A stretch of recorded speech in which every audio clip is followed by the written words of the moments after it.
3월 5일 수요일 수요예배 참여하신 여러분을 축복합니다. 올해는 주중 메시지로 로마서의 말씀을 선포하고자 준비하고 진행 중에 있습니다. 이는 우리가 알아야 할 기독교의 주요 교리를 통해 많은 이단들과 사이비 그리고 신흥 종교들에게 내몰리고 있는 많은 교인들에게 도움을 주고자 하기 위함이죠. 앞으로 로마서를 집중적으로 살피는 가운데 우리의 신앙이 점검되고 2025년 하나님 주신 은혜를 충만히 누리는 주의 성도들이 되시기를 축원합니다.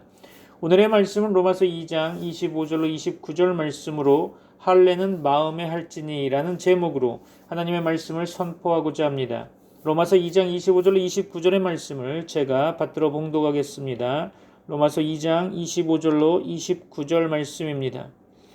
네가 율법을 행하면 할례가 유익하나 만일 율법을 범하면 네 할례는 무할례가 되느니라. 그런즉 무할례자가 율법의 규례를 지키면 그 무할례를 할례와 같이 여길 것이 아니냐. 또한 본래 무할례자가 율법을 온전히 지키면 율법 조문과 할례를 가지고 율법을 범하는 너를 정죄하지 아니하겠느냐. 무릇 표면적 유대인이 유대인이 아니요 표면적 육신의 할례가 아니니라. 오직 이면적 유대인이 유대인이며 할례는 마음에 할지니 영에 있고 율법 조문에 있지 아니한 것이라. 그 칭찬이 사람에게서가 아니요 다만 하나님에게서니라. 아멘. 앞장 1장에서 바울은 본서의 핵심인 복음과 구원 그리고 하나님의 의에 관한 대주제를 내걸고 장황한 논증을 시작했습니다. 먼저 그는 죄의 문제를 논하였거니와 앞장에서는 하나님을 알지 못하는 이방인의 죄를 적나라하게 폭로하고 이어 본장에서는 선민 유대인의 죄를 다루고 있죠.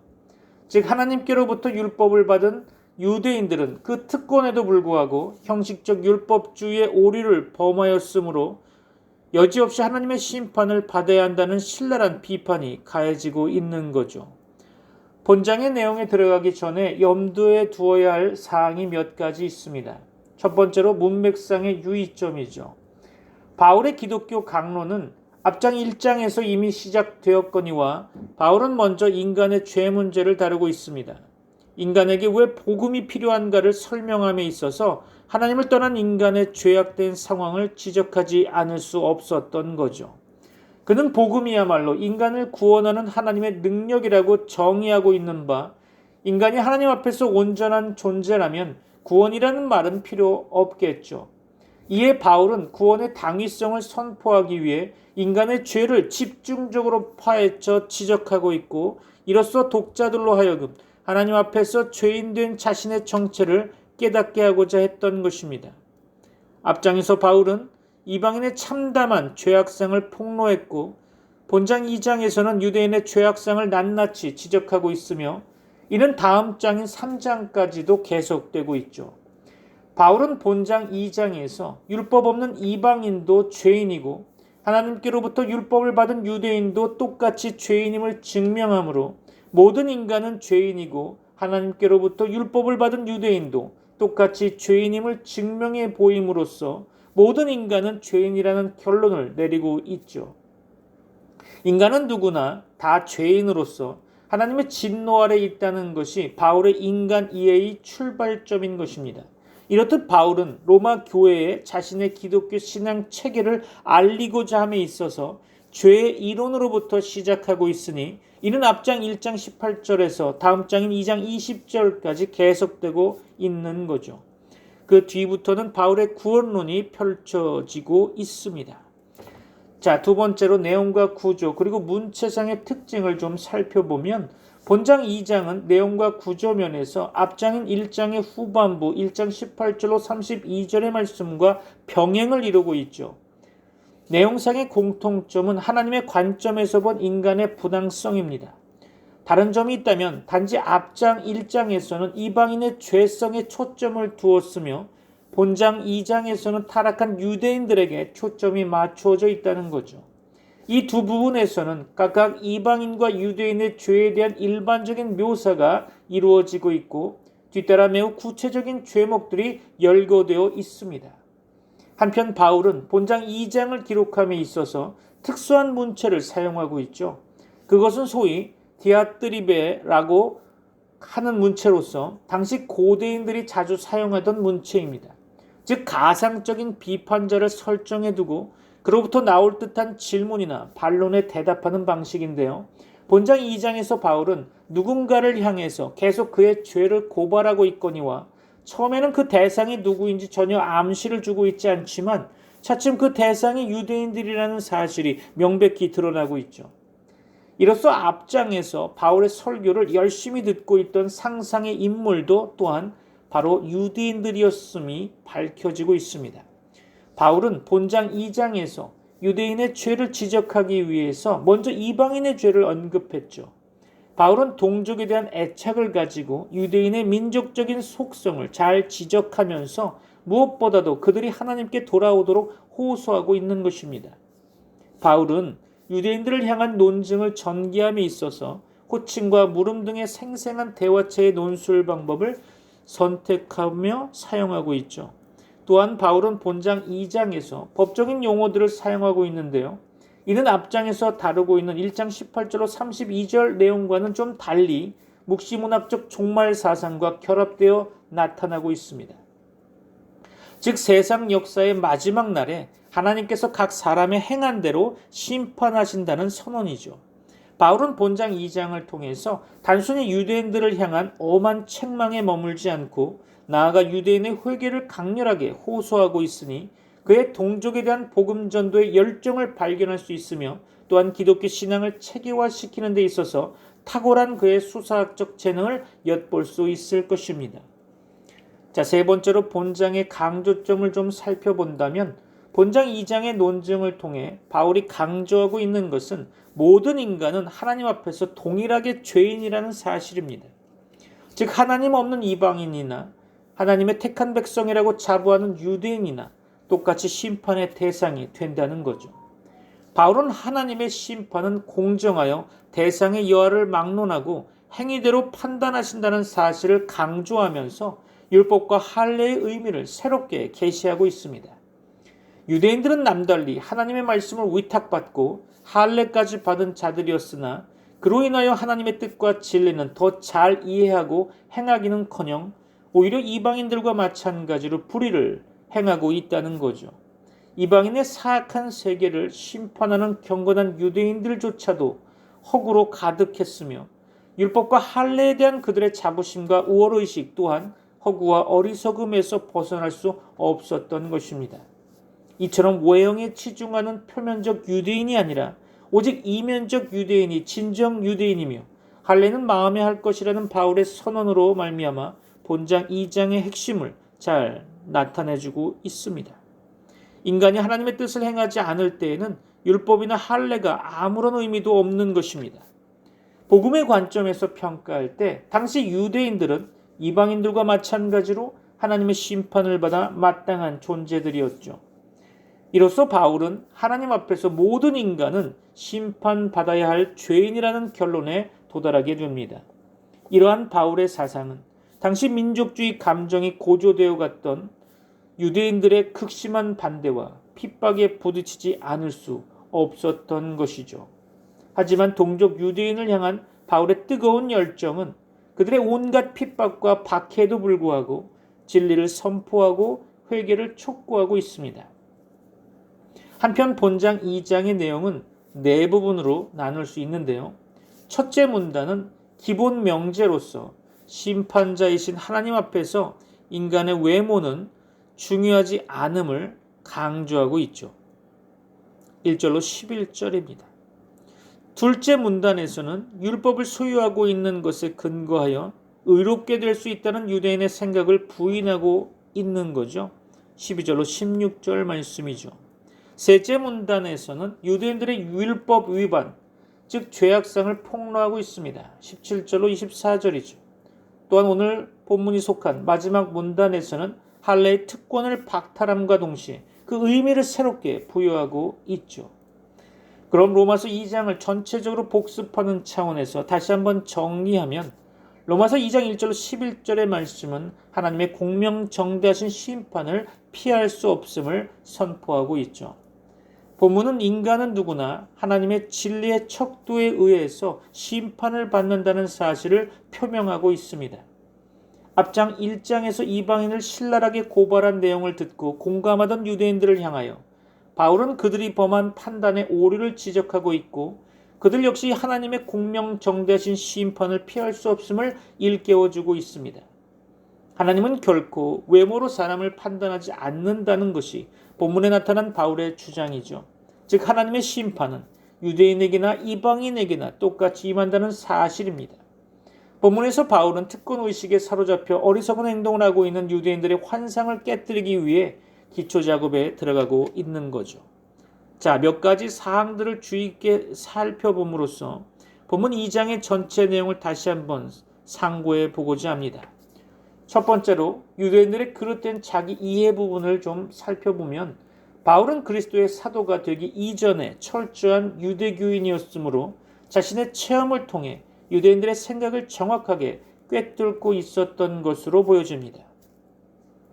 유대인들은 자기들 나름대로의 척도를 가지고 모든 인간을 판단하고 평가했으니 그들의 판단 기준은 오직 율법과 할례였던 거죠.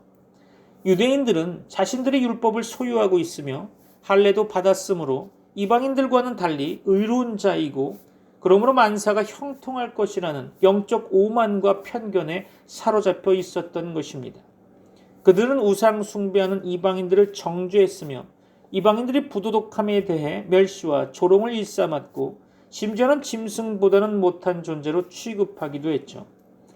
또한 유대인들은 남을 가르치고 판단한다는 특권의식을 가지고 자기들은 전혀 별다른 계급으로 또는 하나님의 심판에서 제외된 자들이라고 스스로 자부하고 있었던 거죠. 바울은 본문 로마서 2장에서 이러한 유대인들의 그릇된 자기 이해와 그것을 기준으로 해서 이방인을 판단하는 행위가 얼마나 잘못된 것인가를 지적하고 있습니다. 스스로 의롭다고 자부하는 그들이 율법을 행하지 아니하고 이방인과 똑같이 죄를 범하고 있다는 사실을 고발하면서 유대인도 이방인과 마찬가지로 세상 끝날 하나님의 심판을 면치 못할 것이라는 선언을 하고 있는 것이죠. 자, 두 번째로 유대인들을 향한 하나님의 뜻을 좀 살펴보면 본문에는 하나님의 택한 백성인 유대인들을 향하신 하나님의 뜻과 섭리가 잘 나타나 있죠. 하나님께서는 이스라엘에 대하여 인자하심과 용서하심 그리고 오래 참으심으로 말미암아 그들이 진정으로 회개하기를 원하셨을 것입니다. 이스라엘에 대한 하나님의 인자하심은 거듭 중요한 사상으로 등장하고 있죠. 하나님께서 인자하심을 베푸시는 의도는 회개의 기회를 주시고자 함이라는 뜻으로 해석할 수 있을 것입니다. 하나님께서는 그들이 회개하기를 기다리면서 오래 참고 계시는데 그러한 하나님의 선하신 뜻과 섭리를 무시해서는 안 된다는 것이 바울의 주장이고 교훈인 거죠. 만약에 유대인들이 계속해서 회개케 하시려는 하나님의 섭리를 깨닫지 못하고 자기 만족에 빠져서 하나님의 인자하심을 멸시한다면 저들은 하나님의 심판의 때에 진노의 벌을 받을 수밖에 없을 것입니다. 그러나 하나님으로부터 특권을 받은 유대인들은 스스로 의롭다 여기며 전혀 회개의 필요성을 느끼지 못했을 뿐만 아니라 예수 그리스도를 통한 하나님의 은혜의 계시를 배척하기에 이르렀으니 통탄할 노릇이죠. 유대인들의 이 같은 과오를 지적하면서 그들이 하나님께로 돌아오기를 간절히 바라는 바울의 염원이 본문에 잘 드러나 있습니다. 유대인들의 어리석음과 무지함은 예수님께서는 십자가 위에서 자신을 못 박은 무리들을 향하여 아버지여 저희를 사하여 주옵소서 자기의 하는 것을 알지 못함이니이다 라고 하신 말씀 가운데 잘 드러나 있다고 봅니다. 그러나 동시에 유대인들이 하나님의 뜻을 깨닫지 못하고 회개하기를 거부하며 어리석음을 고집하고 있는 당시 상황 가운데 그들은 하나님의 공의의 심판을 결코 피하지 못할 것입니다. 하나님의 인자하심과 오래 참으심은 결국 진노의 지연을 의미하고 있는 거죠. 자, 세 번째로 하나님의 심판 원리에 대해서 좀 살펴보면 바울은 앞에서 심판의 보편성, 그러니까 심판은 이방인뿐 아니라 유대인에게도 동일하게 임한다는 사실을 언급했거니와 또한 심판의 원리를 잘 말해주고 있습니다. 하나님께서는 각 사람의 행한 대로 보응하신다는 것이 본문 로마서 2장에서 바울이 말하고 있는 미래의 심판 원리인 거죠. 또한 이 원리는 성경에 일관되게 흐르고 있는 사상이라 할 수 있을 것입니다. 이러한 심판 원리가 외형적으로는 이신득이, 즉 믿음으로 의에 이른다는 원리와 모순되는 것 같이 보이죠. 만약에 인간의 행위가 심판의 기준이 된다면 이 세상에 구원받을 자가 어디 있겠습니까? 그렇죠? 그러나 본문에서 말하는 행위란 바로 하나님의 은혜로 구원을 받은 외적 증거로서 나타나는 행위를 의미한다고 보는 거죠. 하나님의 의로운 심판은 넓은 의미에서 두 가지 양상으로 나타나고 있습니다. 의인에게는 영생으로, 악인에게는 환난과 곤고로 나타난다는 거죠. 바울은 인간을 크게 두 부류로 나누고 있죠. 한 부류는 참고 선을 행하는 자들이고 다른 부류는 불의를 쫓는 자들입니다. 그러나 여기에서 바울이 강조하고자 하는 것은 선을 행함으로 영생을 얻게 된다는 사실이 아니라 영생을 얻은 자들의 삶의 방향을 제시하고 있는 거죠. 선행, 즉 행함은 인간이 추구해야 할 성취의 목적이 아닙니다. 인간의 선행은 구원을 가져다 주는 것이 아니죠. 영광과 존귀와 썩지 아니함의 유일한 근원이신 하나님을 향한 고귀한 믿음만이 인간에게 구원을 가져다 주는 것입니다.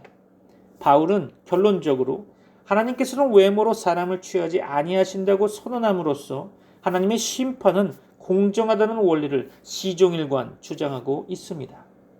진리를 거역하고 불의를 쫓을 경우에는 유대인이라도 하나님의 진노를 피하지 못할 것이며 겸허하게 하나님을 신뢰하는 자들에게는 영생의 축복을 주신다는 것이 바울이 역설하는 심판의 원리인 것입니다.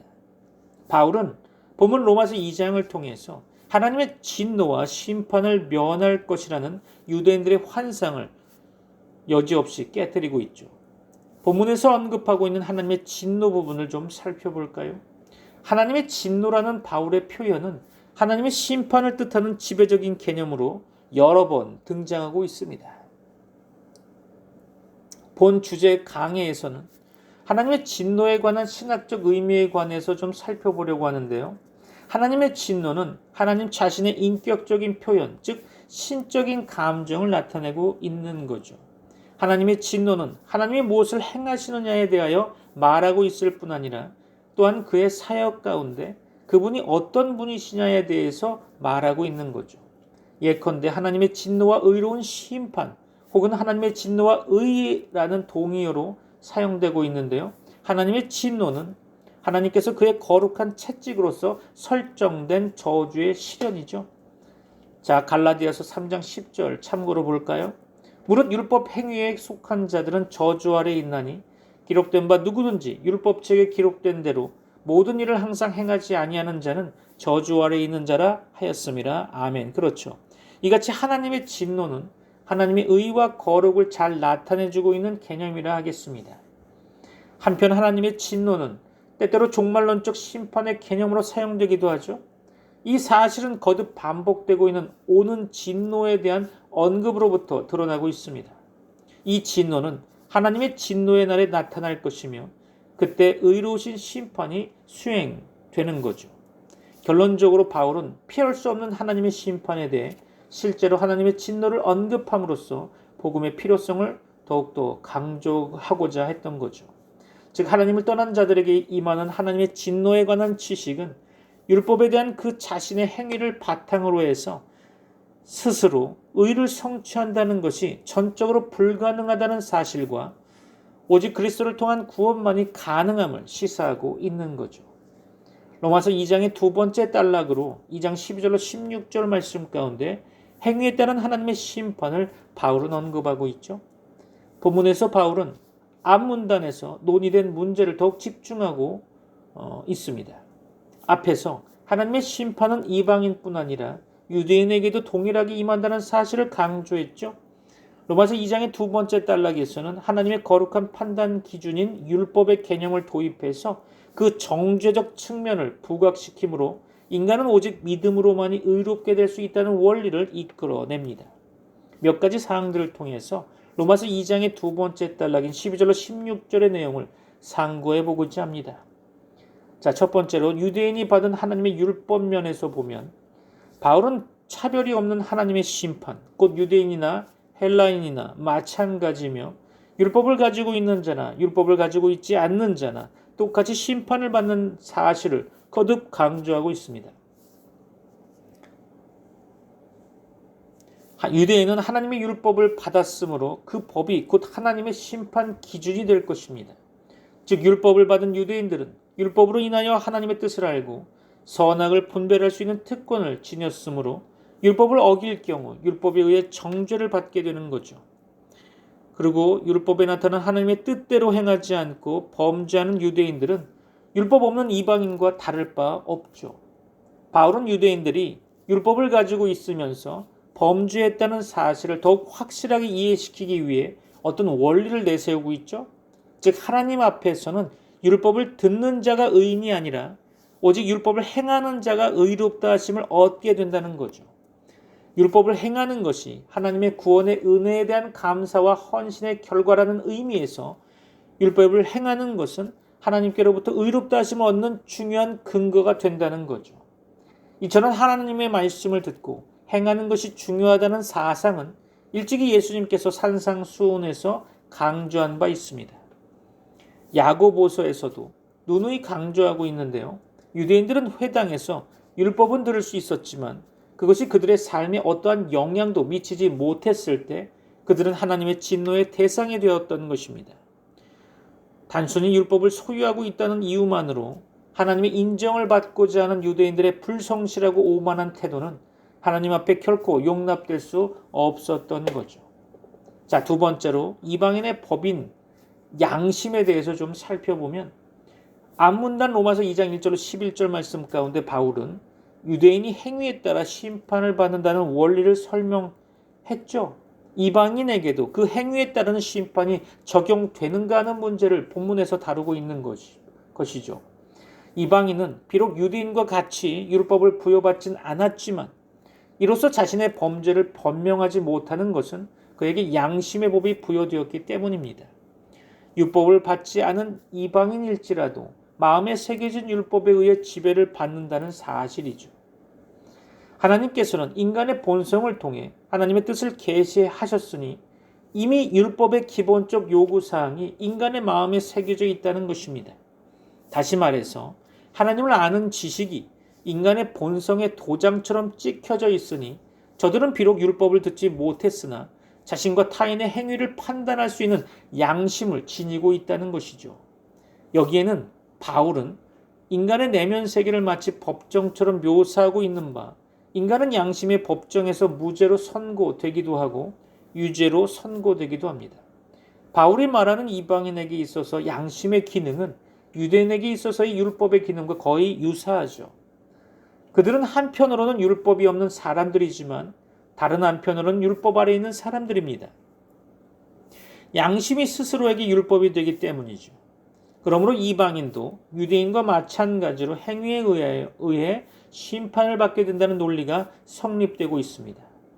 바울은 앞장에서와 마찬가지로 1장 18절로 20절 말씀에서 자연계시를 통한 하나님의 섭리를 강조하고 있죠.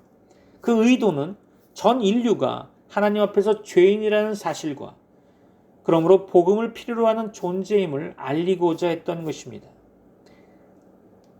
인류는 하나님의 법에 관하여 핑계할 수 없는 충분한 분량의 지식을 가졌죠.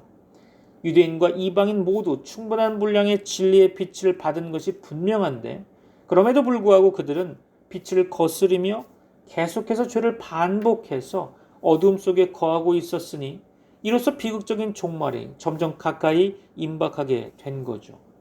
그들 앞에는 오로지 피할 수 없는 하나님의 심판이 놓여져 있다는 사실이 본장에 계속되는 바울의 강조점입니다. 자, 세 번째로 행위에 따른 심판, 곧 인간의 행위에 대한 하나님의 심판을 좀 살펴보면 바울은 행위에 의한 심판, 곧 인간의 행위에 대한 하나님의 응보를 전하고 있습니다. 이 심판에 관한 가르침은 과연 본서의 메시지의 중심인 믿음으로 의롭다 인정받은 원리와 일치하고 있는가? 또는 어떠한 연관성을 가지고 있는가? 라고 하는 질문을 우리는 해보아야 하는 거죠. 행위에 의한 심판과 행위 때문에 이루어지는 구원은 전혀 다른 것입니다. 바울이 전파한 복음에 의하면 행위가 아닌 오직 믿음으로 구원을 받게 되는 거죠. 하지만 이러한 전제에는 어떤 내용이 좀 고려되어야 하는데요. 즉 구원에 있어서 믿음과 은혜를 강조하는 나머지 구원받은 자가 취해야 할 올바른 삶의 자세를 간과해서는 안 된다는 사실입니다. 구원의 개념 속에는 우리가 무엇으로 구원을 받았는가는 물론 무엇을 향하여 구원을 받았는가 하는 사실도 포함되어 있죠. 신자들은 그리스도 예수 안에서 선한 일을 위하여 지으심을 받은 자들입니다. 맞습니까? 선행의 기준은 하나님의 율법이며 신자는 그리스도 안에서 하나님의 율법 아래에 있는 것입니다. 바울에게 있어서 율법은 거룩하고 의롭고 선한 거죠. 그러나 그리스도께서 율법의 마지막, 즉 율법의 완성이라는 전제 아래 그렇다는 것이죠. 바울은 결코 율법을 폐기시키고 있지 않습니다. 오히려 율법과 복음을 내적으로 통일시키고자 하는 거죠. 바울에 의하면 율법이 요구하는 의를 실현하기 위해서는 은총이 있어야 한다는 것입니다. 은총으로 말미암은 믿음의 의가 선행을 하도록 한다는 거죠.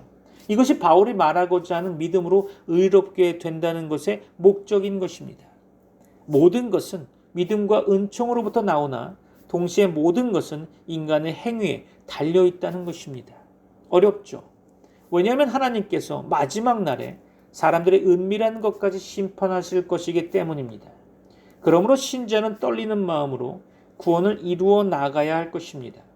바울에게 있어서 믿음과 행위는 불가분의 관계에 있는 거죠. 바울의 관점에서 양심의 개념을 좀 알아볼까요? 양심이라는 말은 신약 성경에 모두 32번 정도 나타나고 있습니다. 거의가 바울 서신에서만 사용되고 있는데요. 헬라인들은 양심을 선악에 대한 판단의 자리로 생각했지만 바울은 그의 서신에서 이 단어를 자주 사용하므로 독특한 기독교적 개념으로 발전시켜 왔습니다. 로마서 2장의 두 번째 단락인 2장 12절로 16절 말씀 가운데 양심은 매우 중요한 개념으로 등장하고 있죠. 자, 한번 이에 관해서 좀 더 깊이 살펴봐야겠죠. 자, 첫 번째로 양심이라는 말의 의미를 좀 먼저 살펴본다면 양심이라는 말은 함께 있다, 함께 본다 라는 말로서 하나님이나 어떤 초월적 존재가 자기 곁에 증인으로 와 있다는 뜻입니다. 이와 같이 양심이라는 말은 사람 안에 있는 하나님의 소리를 의미하는 개념이죠. 이것이 헬라 문화권의 영향을 많이 받은 유대인들에게 심판하고 고소하는 자를 의미했던 것입니다. 자, 두 번째로 양심의 기능을 좀 알아볼까요? 양심은 율법과 동일시될 수는 없지만 율법과 동일한 기능을 하는 선악 판단하는 자리에 있다는 거죠. 즉 문자화되기 이전의 율법이라 할 수 있는 것입니다. 그것은 도덕적 결정과 판단의 영역에서 기능을 발휘하고 있는 인격적인 거죠. 그것은 긍휼히 여기고 지식을 구하며 명예를 세우려는 마음의 깊은 자리라고도 할 수 있습니다. 그러나 인간은 양심에 대하여 자기 자신이 최고의 법관이 되는 것이 아니라 하나님께서 최고의 법관이 되십니다. 세 번째로 양심과 성령에 대해 바울의 관점을 살펴보면 바울에게 있어서 독특한 것은 양심의 판단이 인간 안에 내재한 능력으로 이루어지는 것이 아니라 성령의 능력으로 이루어지는 것으로 보았다는 것입니다. 타락한 인간은 양심이 어두워졌으므로 스스로 양심의 기능을 최대한 발휘할 수 없다는 거죠. 인간은 성령의 지시로서만이 그리스도께서 나타내신 진리를 판단할 수 있다는 것입니다. 하나님의 말씀 안에서 양심은 두드러지게 활동할 수 있습니다. 양심은 반드시 성령과 동행하는 것이며 성령을 통해서 인간은 두드러지게 활동할 수 있다는 것입니다. 그때서야 비로소 옛사람을 벗어버리고 새로운 피조물로서 새 삶을 살게 된다는 거죠. 자, 로마서 2장 세 번째 단락으로 로마서 2장 17절로 24절 말씀 가운데 유대인의 율법 위반에 대한 바울의 지적을 좀 살펴본다면 로마서 세 번째 단락의 앞문단에서 선언한 행함에 따른 심판의 원리에 근거하여 율법에 대한 유대인의 문제점을 날카롭게 지적하고 있죠. 하나님의 택한 백성으로서 율법을 수여받은 유대인들은 큰 특권을 누리고 있었음에도 불구하고 그 율법의 참된 의미를 망각하고 형식만 쫓음으로 인해서 도리어 걸림돌이 되고 말았죠. 본문 로마서 2장의 세 번째 단락에서 바울은 유대인의 정신적인 착각과 행동적 위선을 적나라하게 폭로하며 책망하고 있습니다. 자, 본문 로마서 2장의 세 번째 단락은 유대인 전체를 향한 질문 형식의 대화체로 문쟁이 전개되고 있죠. 몇 가지 항목들을 좀 살펴봄으로써 내용을 좀 더 깊이 분석해 보려고 합니다. 자, 첫 번째로 유대인이라는 이름을 좀 살펴볼까요? 바울은 본문에서 집단적 유대 교도를 대상으로 설교를 시작하고 있습니다. 유대인이라는 공식 명칭을 언급함으로써 유대인의 특수한 위치를 부각시키고 있죠. 유대인이라는 이름 속에는 유대인의 민족적 특징이 내포되어 있습니다. 유대인이라는 이름은 히브리인이나 이스라엘인과는 좀 다른 개념이죠.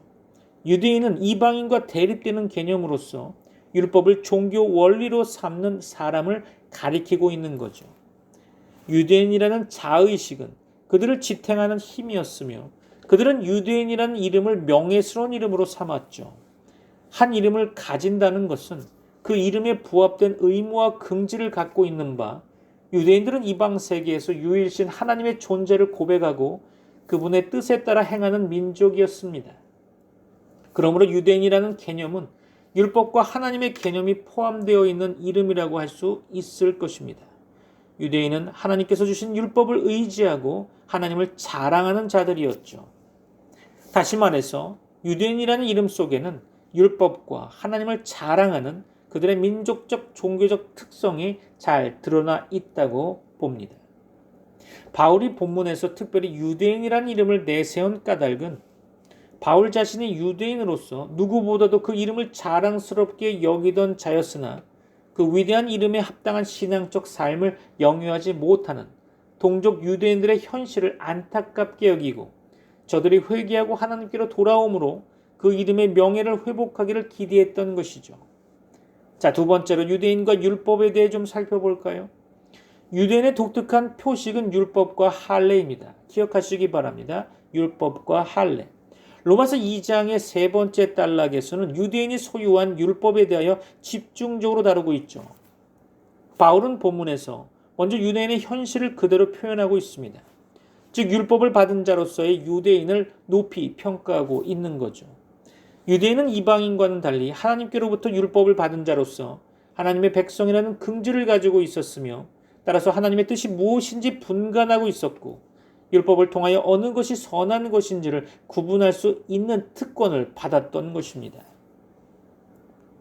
그래서 그들은 소경의 길을 인도하는 자, 흑암 중에 있는 인간에게 빛을 주는 자로, 어리석은 자를 교육하는 자로, 어린이들의 교사와 같은 자격을 가졌다고 자랑했던 거죠.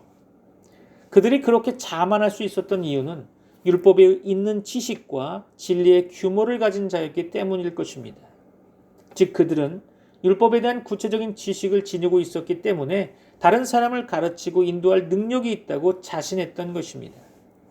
반면 이방인은 본문에 소경, 어둠에 있는 자, 어리석은 자 등으로 언급되면서 율법을 소유하지 못한 사실이 부각되고 있죠. 바울은 이렇게 유대인이 이방인에 대하여 사용하는 용어들을 나열하면서 유대인의 우월감을 축혀 세워주고 있는 듯 보입니다. 그러나 당당하게 쌓아올린 유대인들의 우수성은 곧 바울에 의해서 사정없이 무너져 버리게 되죠. 바울은 율법에 대한 유대인들의 자랑이 얼마나 어리석은가를 폭로하기 위해서 그들을 끌어올렸던 것입니다. 여기에 사용된 바울의 수사법은 상당히 효과적이었죠. 유대인들이 율법을 소유했다는 이유 하나만으로 결코 우월할 수 없다는 사실과 그들도 역시 이방인과 다를 바 없는 죄인이라는 엄청난 사실이 이제 적나라하게 드러나기 시작합니다. 하나님 앞에서는 율법을 듣는 자가 의인이 아니라 율법을 행하는 자가 의롭다함을 얻는다고 성경은 말씀하고 있죠. 자, 세 번째로 유대인의 율법 위반에 대해서 좀 알아볼까요? 유대인의 우월감에 대한 바울의 진술은 돌연히 변해서 공격적이 되면서 일련의 연속적인 질문들을 통해서 그들을 지적하고 있습니다. 바울의 지적은 유대인 스스로 자랑하는 그 율법을 범했다는 비난으로 요약되고 있죠. 즉 율법을 소유한 데 대해 대단한 자부심을 가지고 있으면서도 그것을 조금도 실천하지 않은 그들의 죄악된 모순성을 책망하고 있는 것입니다. 바울은 로마서 2장 세 번째 단락에서 그들의 죄를 구체적으로 나열하고 있습니다. 여기에 제시된 세 가지 구체적인 죄목, 즉 도적질, 간음, 우상의 재물을 훔치는 것은 당시 유대 사회에 만연했던 것으로 이방 민족에게도 소문이 나 있었던 것으로 보여집니다. 바울은 이사야의 말씀, 이사야 52장 5절을 인용해서 그들이 하나님의 이름을 자랑하기는커녕 도리어 그 이름을 모독했다는 비난을 하고 있는 거죠. 이스라엘 백성들은 하나님의 말씀을 거역함으로 징계를 받아 이방 민족의 포로가 되었고 그로 인하여 하나님의 이름은 이방인의 조롱거리가 되었던 것입니다. 이 모든 것은 유대인들이 율법 행하기를 거부했기 때문이겠죠.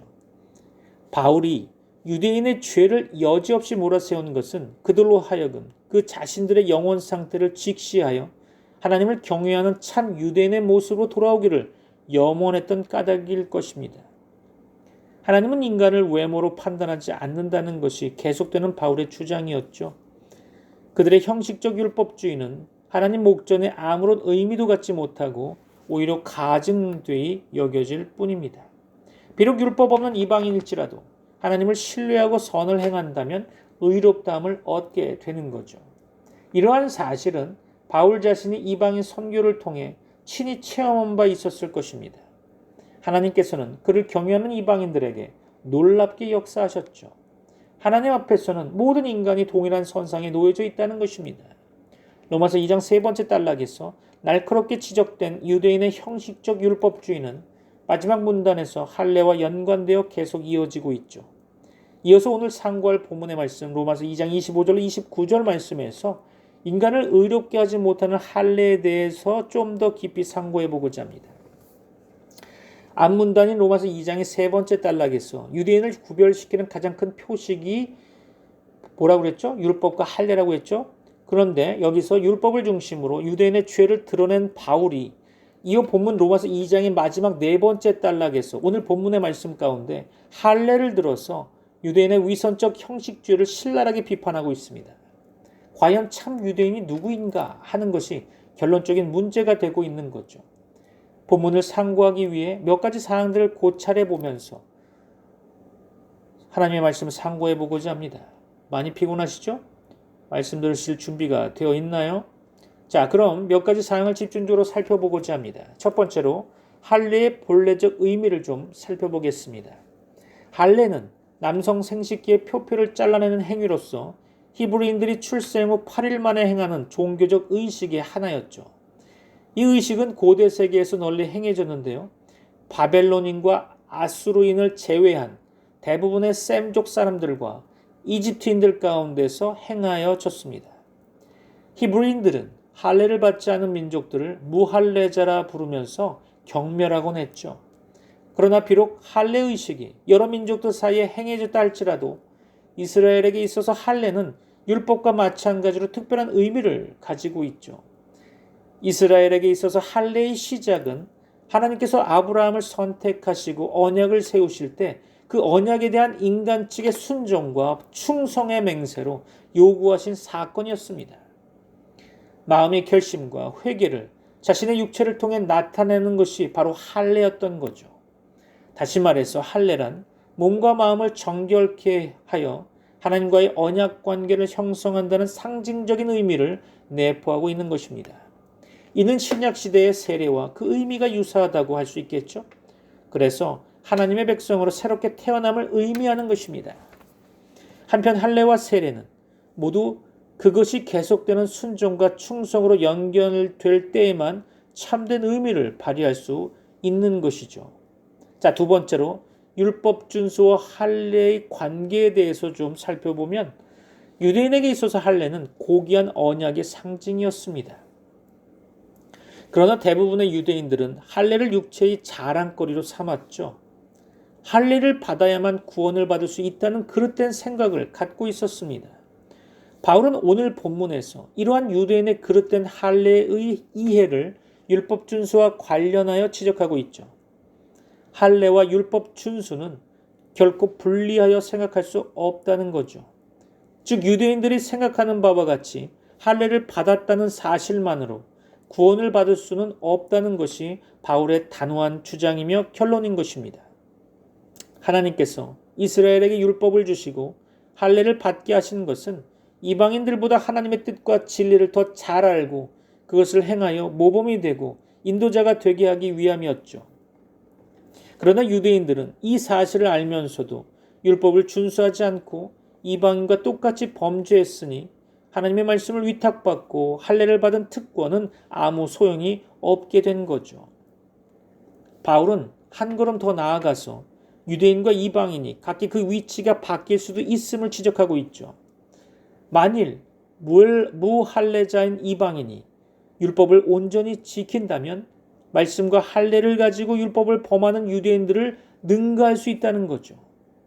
그러므로 율법을 지키지 않는 하나님 말씀이나 할례는 아무런 의미도 갖지 못하는 것이죠. 그것들 자체는 생명과 능력을 주지 못하기 때문입니다. 특별히 고린도후서 3장 6절 볼까요? 그가 또한 우리를 새 언약의 일꾼 되기에 만족하게 하셨으니 율법 조문으로 하지 아니하고 오직 영으로 함이니 율법 조문은 죽이는 것이요 영은 살리는 것이니라. 아멘. 그렇죠. 이렇듯 바울은 유대인으로 하여금 그들이 율법과 할례라는 특권을 소유하고 있으나 율법의 진정한 성취를 전혀 이루지 못하고 있음을 깨닫게 하고 있습니다. 그리고 율법의 성취를 통한 의의 실현은 인간에게 불가능하며 오직 예수 그리스도를 믿는 믿음으로만 의에 이를 수 있다는 복음으로 이끌어가고 있는 거죠. 예수 그리스도만이 율법을 성취하신 분이기 때문에 그분을 통해서만이 인간은 의에 이를 수 있는 것입니다. 자, 세 번째로 참 유대인의 자격에 대한 바울의 관점을 좀 살펴보면 오늘 본문은 본장 2장의 절정을 이루고 있는 부분으로 참 유대인, 참 이스라엘의 자격에 관해서 논의하고 있죠. 또한 유대인과 율법 그리고 할례에 관한 논쟁의 결론을 내리고 있습니다. 지금까지 바울은 유대인의 어리석음과 완악함에 대하여 적나라하게 비판했지만 이제 그들이 어떻게 해야 선민으로서의 자격을 회복할 수 있는가를 제시하고 있는 거죠. 바울에 의하면 그들은 형식적 율법주의를 과감히 청산해야 할 것입니다. 참 유대인은 표면적 유대인이 아니고 이면적 유대인이고 참 할례는 육신의 할례가 아니라 마음의 할례라는 거죠. 이 말은 단순히 아브라함의 육체적 후손이 유대인이 아니요 하나님의 뜻을 행하는 자가 참 유대인이라는 뜻입니다. 사람의 은밀한 것까지 감찰하시는 하나님께서 의롭다 인정받는 자만이 그 하나님께 의롭다 인정받는 자만이 참 유대인인 것입니다. 또한 바울은 말하기를 참 유대인은 율법의 말씀에 따라 육신의 할례를 행한 자가 아니라 마음의 할례를 행한 자라고 말하고 있죠. 마음의 할례를 행하라는 바울의 권면은 일찍이 구약의 선지자들이 당시 타락한 이스라엘을 향해 외쳤던 메시지로서 마음의 악을 버리고 정결한 마음으로 하나님의 도를 행해야 하는 것이 그 핵심 내용인 거죠. 유대인을 향한 바울의 날카로운 비판은 그들의 환상을 깨뜨리기에 충분했죠. 그들은 율법을 내면적으로 실천하는 데 실패했고 그러므로 할례는 육체의 자랑에 그치고 모든 것은 형식적인 것으로 남을 수밖에 없었죠. 오히려 마음의 율법을 행하는 이방인들이 할례자로 간주되고 율법을 소유하되 지키지 못한 유대인들은 무할례자와 같다는 사실을 역설하고 있습니다. 인간들의 순간적인 칭찬이 아니라 하나님께서 주시는 칭찬으로 사는 자가 참 유대인인 것입니다. 바울의 마지막 경고는 마음의 할례를 행하라고 하는 거죠. 곧 겸손하게 하나님으로부터 오는 의를 붙잡으라는 것입니다. 그래야 비로소 그들은 살게 된다는 거죠. 특별히 하박국서 2장 4절을 봅니다. 보라, 그의 마음은 교만하며 그 속에서 정직하지 못하나 의인은 그의 믿음으로 말미암아 살리라. 아멘. 그렇죠. 여러분에게 성령의 강권적인 역사함으로 말미암아 오늘의 말씀이 깨달아지시기를 주 예수 그리스도의 이름으로 축원합니다. 기도하겠습니다. 지금은 우리 주 예수 그리스도의 은혜와 하나님의 사랑과 성령님의 교통하심이 트리니티 미라클 교회 모든 권속들과 세계 교회 위에 이제부터 영원까지 함께 있을지어다. 아멘.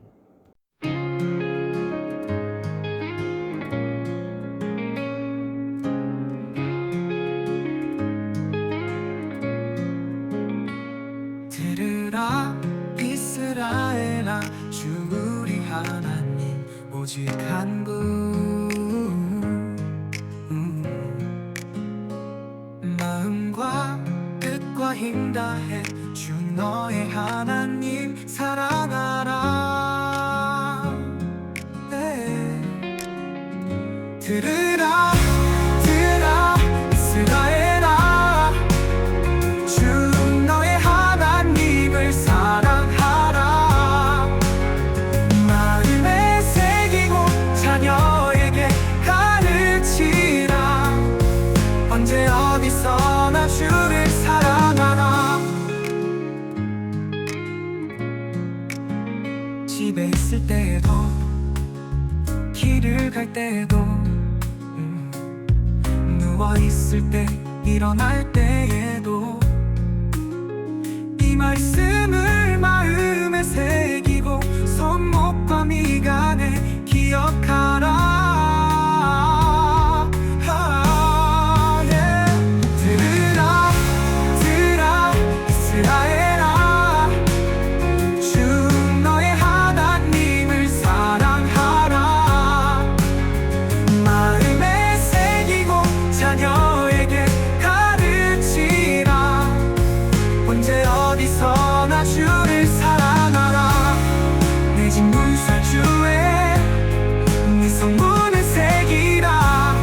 주의 말씀을 지키어라. 온 마음 다해 순종하라. 그분의 길을 따르라. 들으라 들으라 이스라엘아, 주 너의 하나님을 사랑하라.